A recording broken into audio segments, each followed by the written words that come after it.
สบายดีพี่น้องข่อยซื้อกุ้งมาแต่เมื่อวานใน1 กิโลตัวใหญ่บ่อ้นตัวใหญ่อยู่บ่กุ้งนะ160บ่ใหญ่จังใดใหญ่ที่สุดแล้วก็สดด้วยนะสดนำแกะหัวบ่เลยบ่นะเอาเฮ็ดยังไงเลยหัวมันกระโทษยังมีการถอดหัวอีกเลยบ่เอาใส่มันออกบ่ก็เอาเปลือกออกก่อนแล้วเนาะเนี่ยมาตีน้ำบริเห็ดนะก็บอกว่าให้แบ่งไว้ครึ่งนึงต้มข้าหัวครึ่งนึงกินกับเด็กน้อยแม่น่าโตสิต่ำที่เฮ็ดยังกินน่ะนี่ตำแล้วก็ทอดหัวต่ำมาสันพี่น้องเอ้ย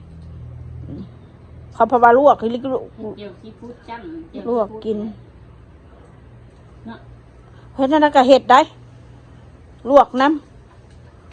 ลวกแล้วก็จุดิบน้ำดาวแต่ได้ลวกหมดข้างเนาะบไดรังไฟอีคิงมันไปหาแม่มันอยู่ได้ตัวใหญ่อยู่ได้กุ้งกันเลยหมูกับส่วนมาไปเฮือนบุญผลอยู่เนี่ยโอ้ยจะหน่อยพลพี่น้องฮักกับฟื้นคอยกันได้เจ็บหัวบ่สบายอยู่นี่เบิ่งข้าวไรจนป่วยทางจิตแต่ละคนเลยเสพข้าวไรเราป่วยแบบนี้บ่เห็นบอกกระเจ้ามึงเห็นในย่างอ่อนข่าวนะกระเจ้าคนลงศพมันเลี้ยงกันนะป้าโทษกูเห็นนะเร็วคนติดอยู่น้ำเล็กน้ำตาไหลเบิ่งแล้วก็ได้อีตนเด้พี่น้องเอ้ยอีตนแห้งอะไรยอมรับเลยโอ้ใครที่บัดได้ธรรมชาติโคตรใครก็บ่ได้แล้วบ่น่าเป็นอยู่กรุงเทพผ่านนั้นจะว่าเป็นอยู่ในกรุงเทพหงุดหลายเนาะคนชุมชนเต็มอยู่ฮะน่าสิเป็นมองว่างเปล่าซะเนาะถ้าสิเป็นก็ได้เป็นกับตัวมองคนอยู่ท่านที่สิเป็นตามป่าตามดงตามเขาตามภูเขาหนะอ้นมองบ่มีคนอยู่หนะหมูมันพอบ่มีตึกแถวนั้นกันตาหน่ายเนาะเป็นกำลังใจให้เด้อ FC ทุกคู่ทุกคนคอยกระเบิ่งข่าวอยู่คอยก็เป็นกำลังใจให้ชาวไทยเฮาเด้อชาวไทยชาวลาวเฮาพม่าเขมรเฮานี่แหละมนุษย์ร่วมโลกน้ำกันให้ระมัดระวังเบิ่งทีท่าบ่ดีก็ได้เดินทางออกมาบ้านก่อน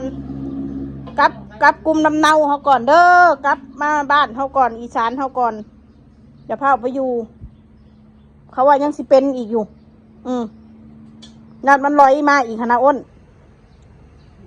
เพื่อนรู้ละลาวเด้ยสั่นจะเทือนราคา100 ล้าน200 ล้านนะเสียหายเบิด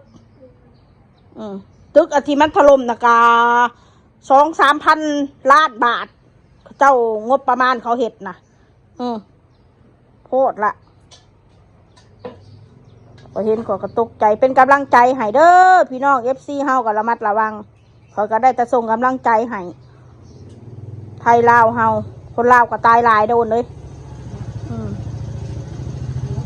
เอากินบัดนี้มากินกุ้งสบายดีพี่น้องมาเด้อกุ้งกินกุ้งตำกุ้งใส่หุ่งบ่อยตำกุ้งสดฝรั่งชอบผิดจริงเลยชอบหัวกุ้งไอ้บุกกินเด็ดกระจับตัวพุ่นมันจุบนั่งตำหุ่นอยากทำไมกินลวกกุ้งเลยลูก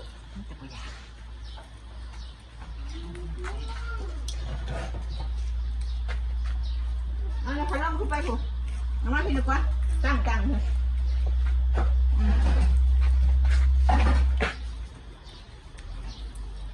น้ำตั้งแม่นะห่อนก็ห่อนแล้วก็ห่อนแม่ทำไม่ใช่เย็นดับเย็นดับไม่ใช่ก็ได้ใช่ก็ได้เย็นดับ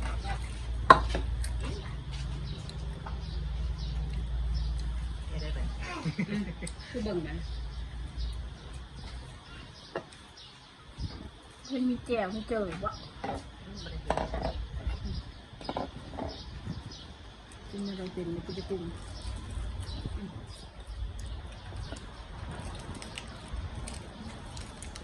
มาเลยสิน้อง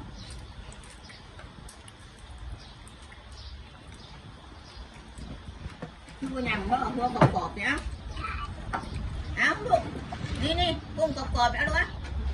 เอาโอ้ยอุกอ่างเลยแบบตาใส่ คุณกองป้าเลยป้าตีนะ ไปช่วยอะไรกันนะ เอาเด้อพี่น้องเด้อ น้ำปลาไปนะไปลูกเมฆเที่ยวตะไคร้เรือแม่ทุกคนนะ ไว้ต้มป่นนะแมลงนะหาเก็บผักลวกบริบผักในตู้มันบริบผัก ผั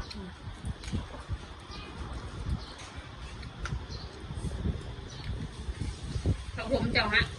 ใครจะกิน แม่ชุบบริบแม่ แล้วก็สุกผัก หมดผักติดก่อน เอาที่ลวกนั่นเลยเห็ดป่น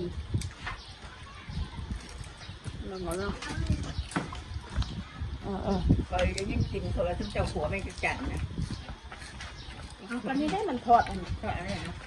หัวไม่กระจัด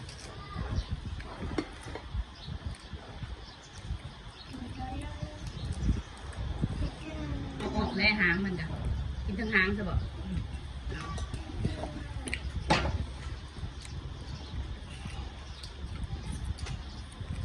บริเกียวสมตั้ง นะปกติตำมันจะตัวคงสวยหมักเยอะ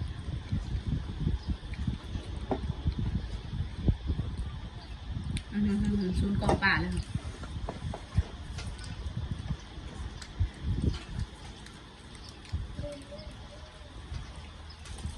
มันดิบแต่แถวนอนนี่ก็ยวกเป็นอยากเรื่องเงือกตัก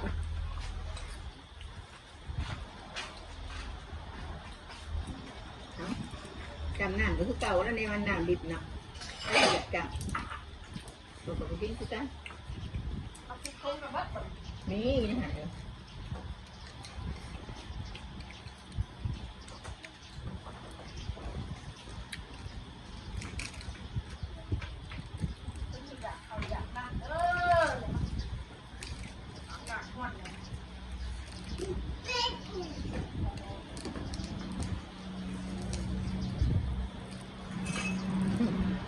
ฉันอยากไปฮอนแบบนี้ ที่หอนเนาะ มีไรเด้อ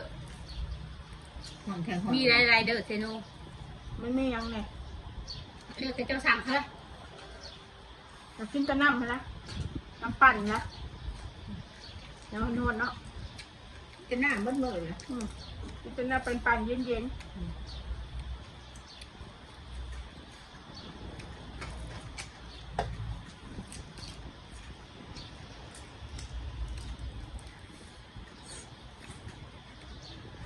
หักบุ้งเขาเอาข่าวบริการเนี่ยใดบริการเคยถาม เก็บอะไรเสด็จเดือดอะไรไปนั่งกินแล้วมีสั่งกินนะ แม็กสไลเดอร์มัน อะไรเขาก็จะ ๆให้เด้อ สั่งอะไรเขามาส่ง ให้เด้อทุกคนมาส่งของให้ทุกที่แม่ สไลเดอร์ว่าจะ สั่งออเดอร์ของเขาคนนั่นแหละเด้อคนนั่นแหละเขาขับรถจักรมาส่งเดินขึ้นกันจะเลื่อนนั่นคือกันกับเซเว่นนะแม่ ไปเกาแก่มาเสด็จเดือดลินมาเสด็จเดือดเด็กมาเป็นข้าวโพดเสด็จเดือดมีเห็ดตรงเห็ดต่างคนไปนั่งกินในห่างฉันดอกเขาก็จะแบบเขาเอินไรเดอร์ เดี๋ยวถ้าอยากได้ยังสั่งยังมาสั่งจ้าให้เขามาส่งมาทั้งที่ จะกินหันจะกินหนี สั่งเอา ราคาเท่าไร มันกันราคาตามนั่นแหละแต่เขามีค่าส่งว่าซันซะ ค่าส่ง ค่าเขาเดินทางมาให้เฮา นั่นก็นี่ว่าบ้านเฮากันในนั้น เจ้าไรโยนมันมีเฮากับมือ มันสบายแล้วมาเจ้าอยากงานที่โทษไปโลดเขาเห็นมาให้โลดกระเทิงกระเทิงเลยกระเทิงมาชนน้ำได้เลยเนาะจะเมย์มานี่เนาะโอ้ย ติดแม่ปันตังแม่ โคตรเลย นอนแต่ยิ้มถ้าอยู่น้ำแม่ในห้องยิ้มมีความสุขแต่ แล้วแต่ไปอยู่ในอาสาบัดเมียคนนี้อีกเด้อคนจิวน้ำไผ่ จะนอนไปแล้ว สองคนสุดๆโอ้อยากให้แม่นุ่งแทนส่งมันนั่นแกออกกระจับมาให้นุ่งมันบกแข็งด้วยนะส่งดีเนี่ยมันแข็งดมบกคักโอ้ย ถ้าอยากวัดทะลุอะไรมานาเนาะ พามาอาบน้ำมาน้องอาบน้ำมาใหม่ฮะลุงชินหันมาชวนแม่ไปเซเว่นแม่เซเว่นอยากกินนมแบบช็อกโกแลตนมช็อกโกแลตต้องนมช็อกโกแลตแบบนั้นช็อกโกแลตนมช็อกโกแลตแม่ว่าบ่มีเซเว่นแบบนั้นเสื้อมันเขาจะใส่มันก็ไปเอาเสื้อเอาส่งมาให้นะแม่เอามาให้เอาใส่พอมันก็หูแหละเบิ่งมันเอาเสื้อเอาส่งมาให้เจ้าใส่เห็นบ่น่ะวะใส่ว่ะใส่ชู โอ้ยเต้นในติ้งคือรถตรงต่ำค่ะพี่น้องนะ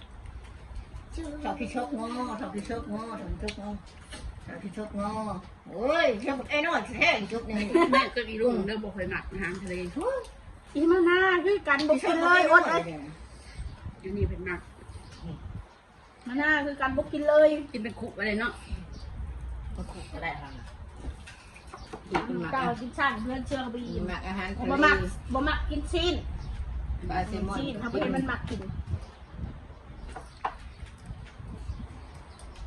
ข่อยแบบ เด็กกินปิ้งหมึก ไม่ ไข่ ยังข่อยกับบ่มักกินไปแล้วล่ะ โอ้โหโลอีกโลเช้าแล้วก็จะซื้อตอน ข่อยจะ ทะเล กินกระปูป่นกระปูหน้านะ คือเพลงใช่ไหม ก็ถึงก็ถึงเธอก็ท้าเธอก็ถึง จะกินป่นกระปูหน้าแล้วก็ลวกกันหน่อย ถึง เอาละพี่น้องสำหรับคลิปนี้พอสำนี้เด้อเพราะว่ามันห้อนแห้งกะลีอากาศจะโทรศัพท์ของกระเทียมเปิดแล้วสบายดีจ้า